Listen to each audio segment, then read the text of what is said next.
Hi viewers, welcome to Telugu world. Recent డేస్లో తన కామెడీతో మంచి క్రేజ్తో పాటు వరుస అవకాశాలు కూడా అందుకుంటున్నాడు. మరెవరో కాదు, వెన్నెల కిషోర్.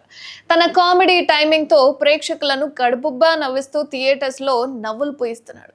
అయితే విభిన్న పాత్రలు చేస్తూ తనకంటూ ఓ ప్రత్యేకమైన గుర్తింపును తెచ్చుకున్న వెన్నెల కిషోర్ ఈ మధ్య ప్రధాన పాత్రల్లోనూ నటిస్తున్నాడు. అంతేకాదు, కొన్ని సినిమాల్లో హీరోలకు సమానంగా నటించి మెప్పిస్తున్నాడు కూడా.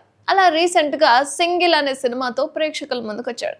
అయితే ఈ సినిమా మంచి విజయాన్ని అందుకుంది. కానీ ఈ సినిమాలో వెన్నెల కిషోర్, శ్రీ విష్ణు కామెడీ అయితే అదిరిపోయింది అనుకోండి. తాజాగా ఈ సినిమా ప్రమోషన్స్లో వెన్నెల కిషోర్ మాట్లాడుతూ కొన్ని ఆసక్తికర విషయాలు పంచుకున్నాడు.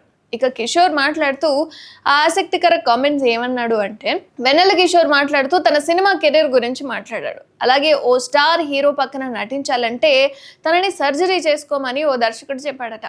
ఆ స్టార్ హీరో ఎవరో కాదు, సూపర్ స్టార్ మహేష్ బాబు. ఇక వెన్నెల కిషోర్ మహేష్ బాబుతో కలిసి దూకుడు సినిమాలో నటించే సమయంలో జరిగిన ఓ సన్నివేశాన్ని పంచుకున్నాడు వెన్నెల కిషోర్.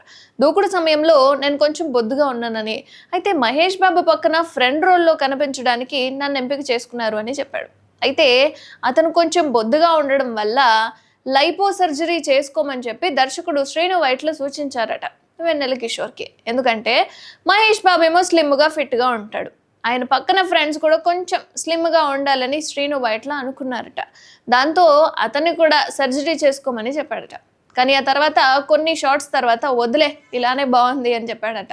ఇక వెన్నెల కిషోర్ అయితే ఈ విధంగా చెప్పాడనమాట. మహేష్ బాబుతో కలిసి వెన్నెల కిషోర్ దూకుడు, ఆగడు, బ్రహ్మోత్సవం అండ్ సర్కార్ వారి పాట, గుంటూరు కారం సినిమాల్లో కనిపించి అందరినీ మెప్పించాడు. అండ్ ఈ రీసెంట్గా వచ్చిన సినిమాల్లో కూడా హీరోతో సమానంగా నటిస్తూ అందరినీ కడుపుబ్బా నవ్విస్తూ ప్రేక్షకులను ఆకట్టుకుంటున్నాడు.